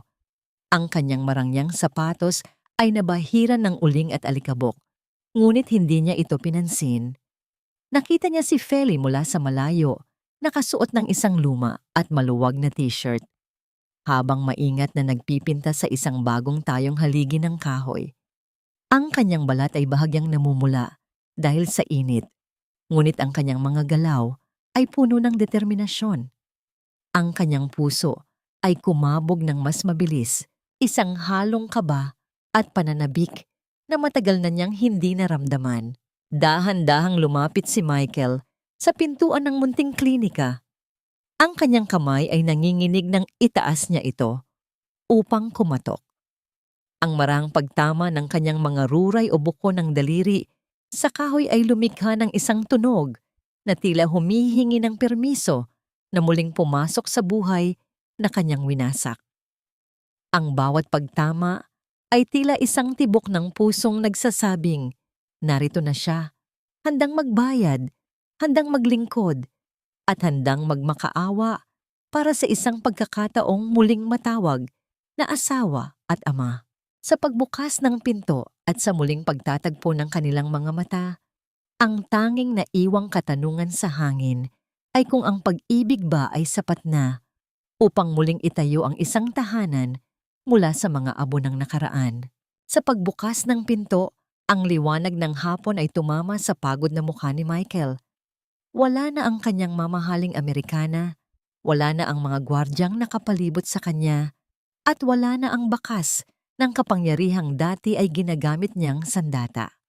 Nakatayo siya roon na ang tanging dala ay isang simpleng bapak at ang kanyang baston, habang ang kanyang mga mata ay nagsusumamo sa babaeng nasa kanyang harapan. Natigilan si Felicidad.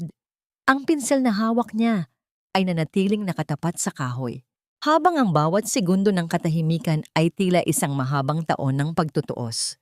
Feli, hindi ako nandito para muling guluhin ang buhay niyo o para kunin si Barry. Ang mahinang simula ni Michael, ang kanyang boses, ay tila isang gasgas na plaka sa tindi ng emosyon. I just want to help. Hayaan mo akong magtrabaho rito. Kahit anong gawain, kahit gaano kahirap. Gusto kong makita kung paano niyo itinayo ang buhay niyo habang ako ay nakapikit sa katotohanan. Hindi agad sumagot si Feli. Pinagmasdan niya ang lalaking dati ay tinitingala niya bilang isang Diyos na ngayon ay nagpapakumbaba sa harap ng kanyang munting klinika. Ang kanyang puso ay nagbabadyang lumambot, ngunit ang mga alaala ng pait ay tila isang bakod na ayaw magpagiba. Hindi namin kailangan ng tulong ng isang Allen, Michael. Sanay kaming mag-isa. Ang malamig na sagot ni Feli. Bagaman may bahid ng panginginig ang kanyang tinig. Hayaan mo akong maging isang manggagawa rito, hindi bilang isang Allen? Ang giit ni Michael. Hindi na siya naghintay ng pahintulot. Ibinaba niya ang kanyang bapak sa isang sulok at nagsimulang lumapit sa tumpok ng mga panggatong na kahoy sa gilid ng klinika. Kahit na nahihirapan ang kanyang binti at kailangang sumandal sa baston, kinuha niya ang mabigat na palakol. Ang bawat pag-angat at pagbaba ng matalas na bakal sa matigas na kahoy ay nagdadala ng isang ritmikong tunog na tila bawat hiling ng kapatawaran sa bawat taga.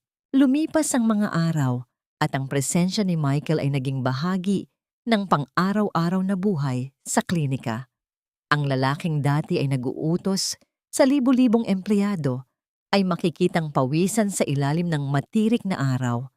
Nagkakarga ng mabibigat na kahon ng mga gamot, nagbubungkal ng lupa para sa hardin ng mga halamang gamot, at nag-ayos ng mga sirang bahagi ng bubong. Ang kanyang marangyang mga kamay ay unti-unting nagkaroon ng mga paltos at sugat, ngunit walang anumang reklamo ang lumabas sa kanyang mga labi. Ang bawat patak ng kanyang pawis na dumadaloy sa kanyang likod ay tila isang uri ng paglilinis sa kanyang makasalanang nakaraan. Si Manang Rosa at ang mga taga na yon ay palihim na nagmamasid. Noong una ay puno sila ng pagdududa at galit. Ngunit nang makita nila ang pagtitiyaga ni Michael sa kabila ng kanyang pisikal na kapansanan, ang kanilang mga puso ay dahan-dahang bumukas. Isang hapon, habang nagpapahinga si Michael sa ilalim ng puno ng mangga, lumapit si Manang Rosa at inabutan siya ng isang baso ng malamig na tubig. Ang taong marunong lumuhod sa harap ng kanyang pagkakamali ay higit na kagalang-galang kaysa sa taong nakatayo sa tuktok ng kanyang kayabangan. Ang tanging wika ng matanda bago ito tumalikod. Ang pinakamahalagang pagbabago ay nagmula kay Barry. Ang bata ay madalas na sumisilip mula sa bintana. Pinagmamasdan ng lalaking tila isang misteryo sa kanya. Isang araw, nang makita ni Barry na nahihirapan si Michael na abutin ang isang nahulog na gamit dahil sa sakit ng kanyang binti, dahan-dahang lumapit ang bata. Pinulot niya ang gamit at iniabot ito kay Michael. "Salamat, Barry." Ang bulong ni Michael, ang kanyang mga mata ay nangingilid ang luha sa galak. Sa unang pagkakataon, hindi na takot ang nakita niya sa mga mata ng anak, kundi isang munting kuryosidad at awa. Isang hapon, habang nag-aayos si Michael ng sirang sikdo ni Barry, lumapit ang bata na may dalang isang baso ng katas ng kalamansi. "Uminom po muna kayo. Baka po kayo mapagod ng husto." Ang mahinay na wika ni Barry. Ininom ni Michael ang katas na tila ba yon ang pinakamasarap na alak sa buong mundo. Ang kislap ng saya sa kanyang mga mata nang magtama ang kanilang paningin ay nagdulot ng isang kakaibang pakiramdam ng kilig at pag-asa sa mga taong nakakakita. Mula sa malayo, pinagmamasdan ni Felicidad ang eksenang iyon. Ang kanyang puso, na dati ay parang yelo, ay dahan-dahan nang natutunaw sa ilalim ng init ng katapatan ni Michael. Nakita niya ang sakripisyo ng lalaki, ang pagtitiis nito sa sakit ng katawan para lamang mapalapit sa kanila. Ang bawat kilos ni Michael ay tila isang tahimik na kanta ng pag-ibig na muling bumubuhay sa mga patay na damdamin ni Feli. Ngunit sa kabila ng lahat, nananatili ang takot sa kanyang isipan. Takot na baka ang lahat ng ito ay isang panaginip lamang na muling mawawakasan sa isang iglap. Ang langit ay biglang nagdilim at ang hangin ay nagsimulang umihip ng may kakaibang lakas, isang babala ng isang paparating na malakas na bagyo. Ang mga dahon ng niyog ay marahas na sumasayaw sa himpapawid at ang amoy ng paparating na ulan ay naging matapang. Habang nagmamadaling nagliligpit ang lahat, ang katanungang naiwan sa puso ni Feli ay kung ang muling nabubuong tiwala ay magiging sapat na matatag upang harapin ang huling pagsubok na nakatadhana para sa kanilang pamilya, o kung ang mga abo ng nakaraan ay muli lamang ikakalat ng malakas na hangin ng kawalang katiyakan. Ang kalangitan sa ibabaw ng Davao ay tuluyan ng binalot ng kulay abong mga ulap na tila isang dambuhalang kumot na nagdadala ng babala. Ang hangin ay humahampas ng may hindi pangkaraniwang bagsik, pilit na ibinabaluktot ang mga puno ng niyog at pinalilipad ang anumang bagay na hindi nakakapit ng mahigpit sa lupa. Ang malakas na dagundong mula sa kailaliman ng langit ay yumanig sa buong paligid. Isang paalala ng puot ng kalikasan na tila sumasalamin sa mga bagyong pinagdaanan ng pamilya Allen. Ang ulan ay bumuhos ng may tindi na tila mga libu-libong karayom na tumatama sa bubong ng munting klinika, nilulunod ang bawat ingay sa paligid. Sa gitna ng lumalakas na unos, napansin ni Felicidad na wala sa kanyang tabi si Barry. Ang kanyang puso ay tila tumigil sa pagtibok nang makita ang kanyang anak sa labas. Pilit na hinahabol ang kanyang paboritong aklat na tinangay ng malakas na hangin patungo sa ilalim ng dambuhalang puno ng mangga. "Barry, bumalik ka rito?" Ang sigaw ni Feli, ngunit ang kanyang tinig ay nilamon ng ingay ng hangin at ulan. Sa sandaling iyon, ang isang matinding bugso ng hangin ang nagtulak sa matanda at marupok na sanga ng puno. Ang paglangotongot ng nababaling kahoy ay nagmula sa itaas, isang hudyat ng panganib na mabilis na bumabagsak patungo sa kinaroroonan ng bata. Bago pa man makahakbang si Feli, isang anino ang mabilis na humarurot mula sa gilid. Si Michael, sa kabila ng kanyang nanghihinang binti at sakit ng katawan, ay nagawang itapon ang kanyang baston at lumundag patungo kay Barry. Sa isang iglap, binalot niya ng kanyang sariling katawan ang munting bulto ng anak. Ang mabigat na sanga ay humampas sa kanyang balikat. Ang tunog ng pagtama ng kahoy sa laman ay tila isang malakas na dagok na bumasag sa katahimikan ng kalooban ni Feli. Ang dalawa ay gumulong sa putikan habang ang ulan ay patuloy na bumubuhos sa kanilang mga sugatang katawan. Dali-daling tumakbo si Felicidad sa labas. Ang bawat hakbang niya sa maputik na lupa ay punong-puno ng takot na baka huli na ang lahat.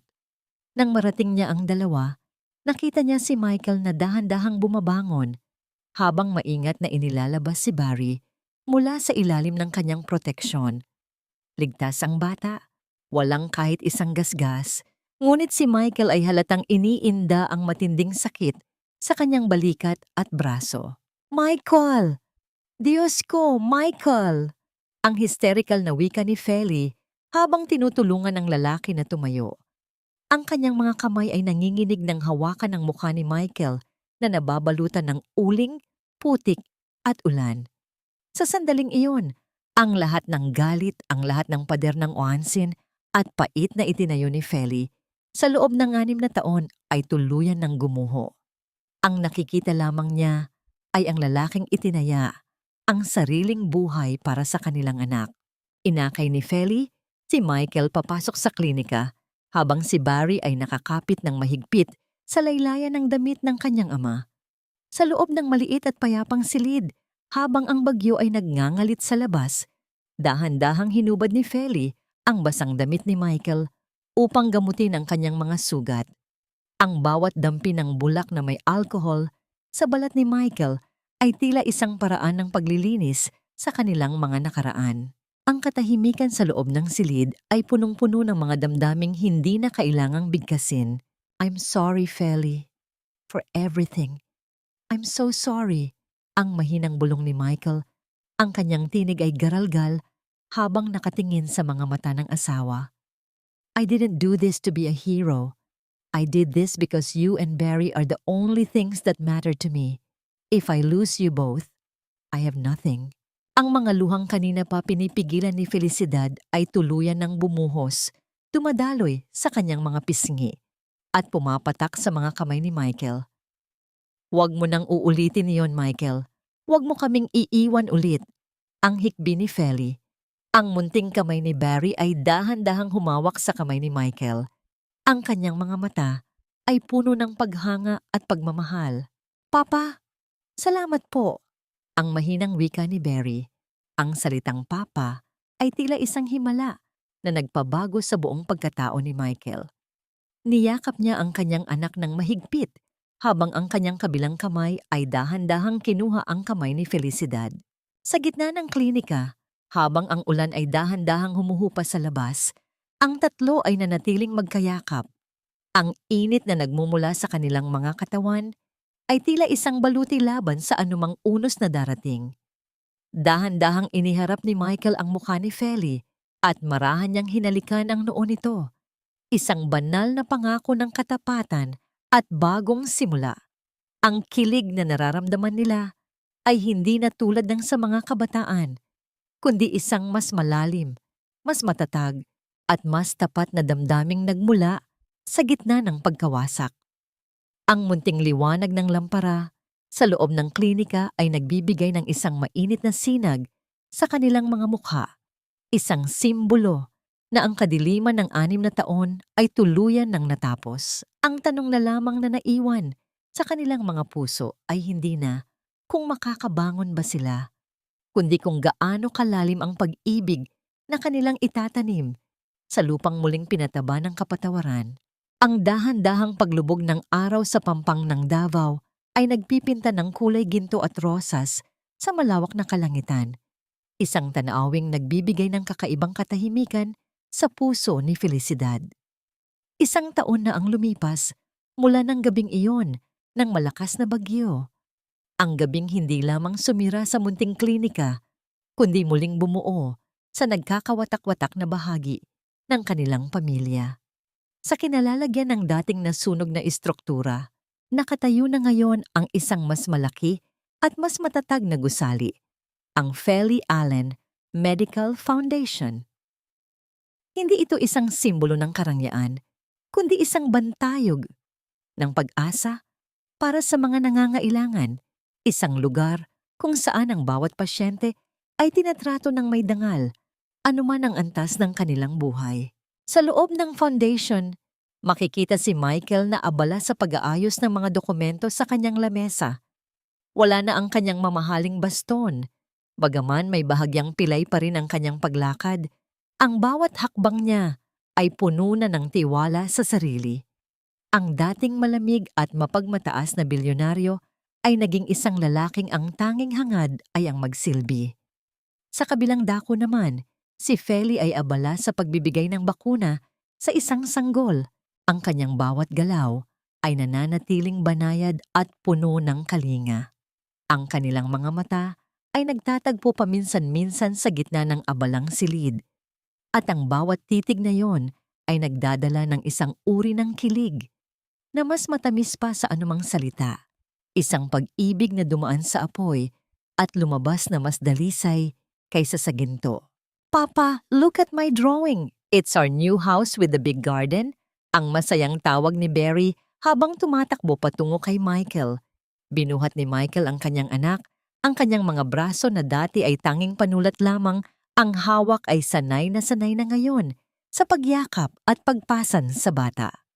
Ang tawa ni Barry ay pumupuno sa buong silid, isang himig na nagpaparamdam sa lahat na ang bawat sakripisyo ay naging sulit. Ang bata ay lumalaking hindi lamang matalino, kundi may pusong marunong lumingon sa pinanggalingan. Sa malayo, sa loob ng isang tahimik at malamig na silid, sa isang marangyang home for the aged sa Maynila, mag-isang nakaupo si Doña Victorina. Ang kanyang mga brilyante ay naroon pa rin. Ngunit ang kanyang mga mata ay blangko at puno ng pagsisisi habang pinagmamasdan ang mga pader na tila unti-unting sumisikip sa kanya. Si Sebastian naman ay nananatili sa likod ng mga rehas, binibilang ang mga araw ng kanyang pagkakamali. Ang katarungan ay naningil ng buo, hindi sa paraan ng dahas, kundi sa paraan ng katotohanang hindi na nila maaring takasan. Sila ay naging mga biktima ng sarili nilang kasakiman, habang ang pamilyang pilit nilang winasak ay masayang nabubuhay sa liwanag. Nang matapos ang oras ng trabaho, lumapit si Michael kay Feli. Dahan-dahan niyang kinuha ang kamay ng asawa, ang kanyang mga daliri ay marahang humaplos sa peklat sa likod ng palad nito. Ang peklat na nagsilbing tulay sa kanilang muling pagkakasundo. "Feli, thank you for not giving up on me. Thank you for showing me what true love and forgiveness really mean." Ang mahinang bulong ni Michael, ang kanyang tinig ay puno ng katapatan. Isang matamis na ngiti ang isinagot ni Feli. Ang kanyang puso ay wala ng anumang bahid ng pait. Ang pagpapatawad ay hindi para sa iyo lang, Michael. Para rin ito sa sarili ko at para kay Barry. Utang na loob natin sa isa't isa ang isang masayang bukas. Ang wika ni Feli habang isinasandal ang kanyang ulo sa balikat ng asawa. Ang epilog ng kanilang kwento ay hindi natatapos sa isang marangyang kasalan o sa pagbabalik ng yaman. Ito ay natatapos sa isang simpleng hapunan sa ilalim ng mga bituin, kung saan ang tatlo ay magkayakap na pinagmamasdan ang payapang dagat. Ang aral na naiwan sa puso ng bawat nakarinig ng kanilang kwento ay simple lamang. Ang katotohanan ay maaring matabunan ng dumi at putik, ngunit kailanman ay hindi ito mabubulok. Ang tunay na yaman ay hindi matatagpuan sa mga vault ng bangko, kundi sa mga kamay na handang humawak sa iyo sa gitna ng unos at sa pusong marunong magpatawad upang ang pag-ibig ay muling makapagsimula. Sa wakas, ang 6 na taon ng pananahimik ay napalitan ng isang panghabambuhay na himig ng kagalakan at kapayapaan.